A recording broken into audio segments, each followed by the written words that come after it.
கல்லால் எறிந்து கொள்ள வேண்டும் என்கிறது எமது சட்டம். இவளை கொல்வதற்கு பிடித்து துரத்தி செல்ல இவள் தப்பியோடி இங்கு வந்து அடைக்கலம் கோரி நிற்கிறாள். இவளை இழுத்துச் சென்று நாம் சட்டத்தை நிறைவேற்ற நீர் தடை செய்யக்கூடாது, குறுக்கிடக்கூடாது.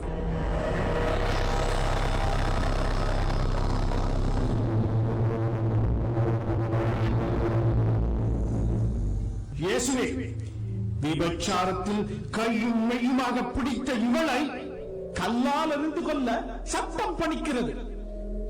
நீர் என்ன சொல்கிறீர்? இவளுக்கு அடைக்கலம் கொடுக்க போகிறீரா? உங்களுள் குற்றமில்லாதவன் முதலில் இவன் மேல் கல்லை வீசட்டும்.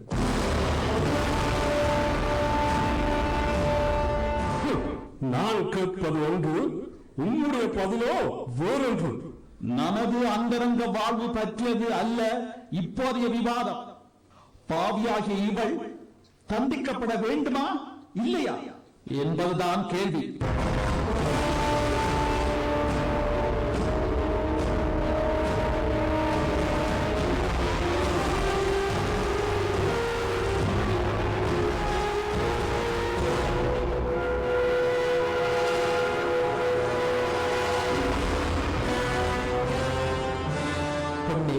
உன்னை கல்லால் எறிந்து கொள்ள வந்தவர்கள் எங்கே? எல்லோருமே போய்விட்டார்கள். யாரும் தீர்ப்பிடவில்லையா? இல்லை ஆண்டவரே.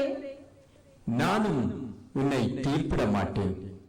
இயேசுவே, இயேசுவே, நான் உண்மையாகவே பாவி.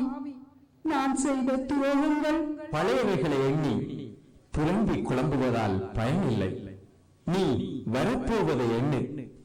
இனிமேல் பாவம் செய்யாதே, அவனுடன் செல். நன்றி போதகரே, நன்றி. நான் என்னையே வெல்லுவேன், என்னையே உணர்வேன்.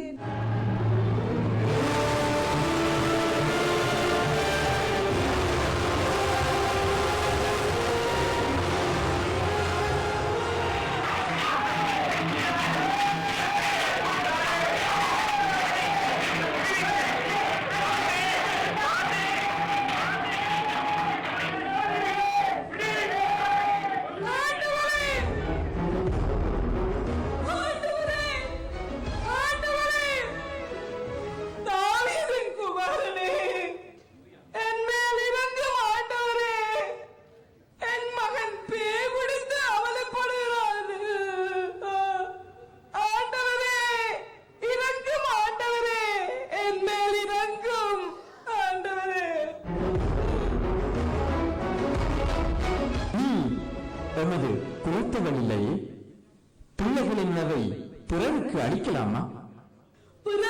ஆண்டவரே, தாய்க்குட்டிகளே உரிமையாளரின் மேசையின் நின்று கீழே விழும் துண்டுகளை தின்கின்றன. ஆண்டவரே, ஆண்டவரே. அம்மா, உன் விசுவாசம் பெரிது. நீ கேட்டது கிடைக்கும். சென்று வா.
சபையோரே, இன்று நாம் இங்கு ஒன்று கூடியிருப்பது ஏனென்று உங்கள் எல்லோருக்கும் தெரியும்.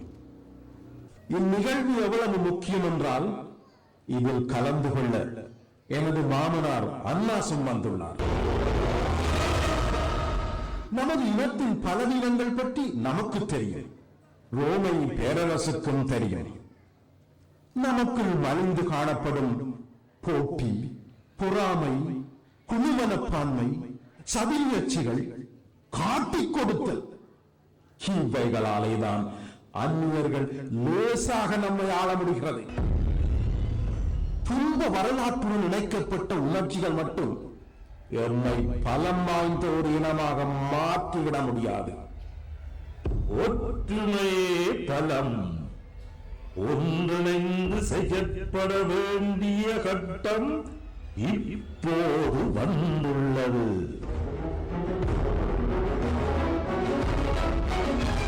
நசரேத்து இயேசுவை பற்றி நீங்கள் அனைவரும் கேள்விப்பட்டிருப்பீர்கள். இயேசுவினுடைய கேள்விக்குரிய செயற்பாடுகள், புரட்சிகரமான போதனைகள் பற்றி உண்மை தகவல்களை பெற நமது உளவறியும் குழு துவங்கி இயேசுவின் நண்பர்கள், அனுதாபிகள் வரை அனைவரும் ஒத்துழைத்துள்ளார்கள்.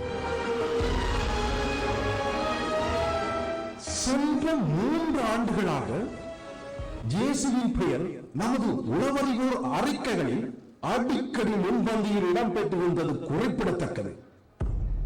இயேசு மக்களை கவரும் பேச்சாளர், சுதந்திரமாய் இயங்குவார். அவன் அடியவர்களின் பெரும்பகுதியினர் வன்முறைக்கு பெயர் பெற்ற கலிலேய நாட்டினர்.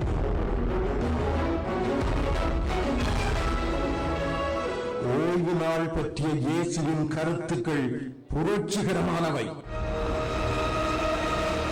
சமய அமைப்புகளையும் சட்டங்களையும் தாக்குவதில் அவனுக்கு தனி இன்பம். மக்களின் புலிகள் பலவற்றை குணமாக்குகிறான். புதுலகள் என்ற போர்வையில் இயேசு செய்யும் செயல்கள் மக்களுக்கு அவன் மேல் பக்தி பயத்துடன் கூடிய ஒரு நன்மதிப்பை கொடுக்கிறது. இயேசு எதிர்பார்க்கப்பட்ட விடுதலை மீட்பர், யூத மக்களின் அரசன் என்று நம் மக்கள் நம்புகிறார்கள். யூத மக்களின் அரசன் என்ற பேச்சு எவ்வளவு ஆபத்தானது என்பது வரலாறு படித்தவர்களுக்கு தெரியும்.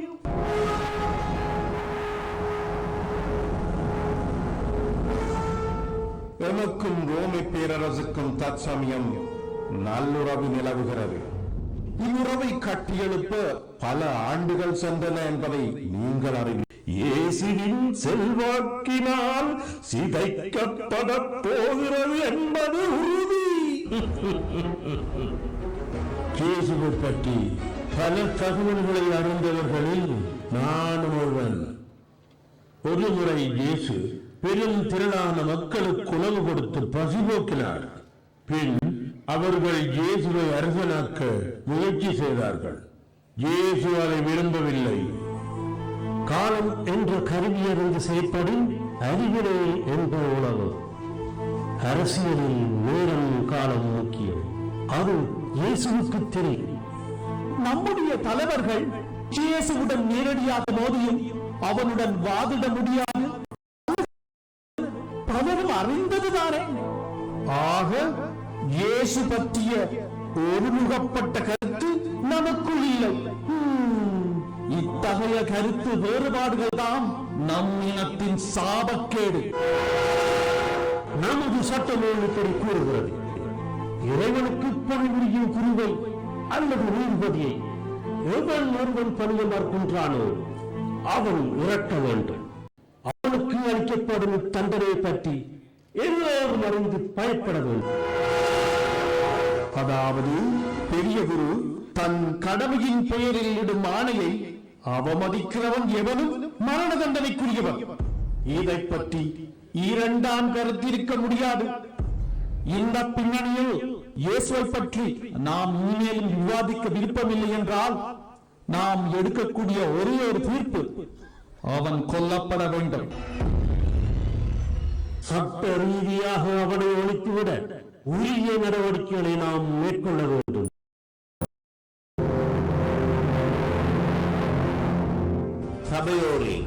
நம் திருச்சட்டத்தின் ஒவ்வொரு அணுவையும் எல்லோரும் தெரிந்துள்ளோம். அச்சட்டத்தின்படி ஒருவனை பற்றிய நீதி தீர்ப்பின் முன் அவனுக்கு தன்னை பற்றிய விளக்கம் அளிக்க வாய்ப்பளிக்க வேண்டும். அவன் பக்கத்தில் அவனை தீர்ப்பிடவும் அவனுக்கு தண்டனை அளிக்கவும் முடியும்.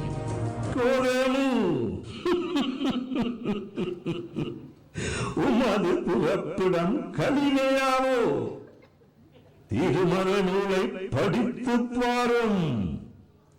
எந்த இறைவாக்கினராவது கலிலேயாவிலிருந்து உதித்தார் என எழுதப்பட்டிருக்கிறதா? இறைவாக்கினரையே பிறப்பிக்க தகுதியற்ற ஒரு நிலப்பரப்பு எதிர்பார்க்கப்படும் விடுதலை செம்மலான மீட்பனையா நமது இனத்துக்கு வழங்கப் போகிறது.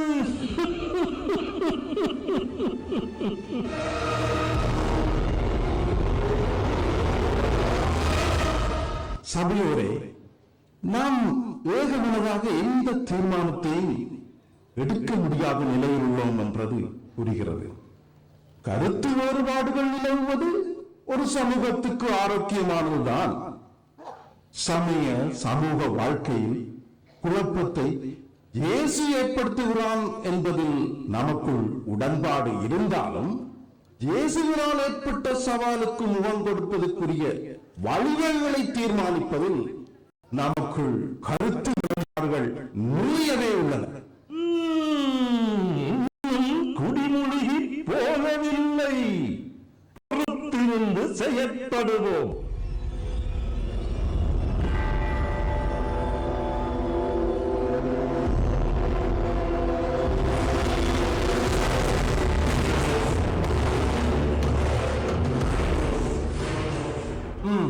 நம்மை பொறுத்தளவில் சமயமே அரசியல் என்ற பேருண்மையை நினைவுபடுத்த விரும்புகிறேன். நமது அரசியல் ஞானம் ஒன்றை மட்டும் மறக்காதிருக்க தூண்டுகிறது. மக்கள் எல்லோரும் அழியாதபடிக்கு ஒருவர் இறப்பதுதான் பொது நன்மை.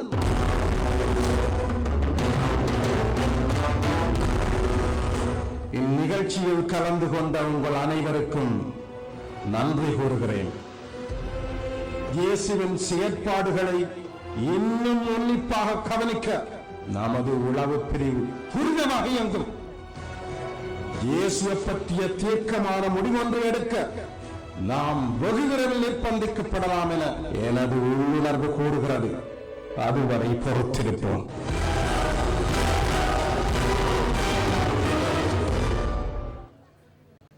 எல்லாம் வல்ல இறைவன் வாழ்த்தப்படுவாராக. அவரது திருமுகம் எங்கள் மேல் திரும்பட்டும். அவரது வல்லமை எங்களை ஆட்கொள்ளட்டும். ஆமென்.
Wow.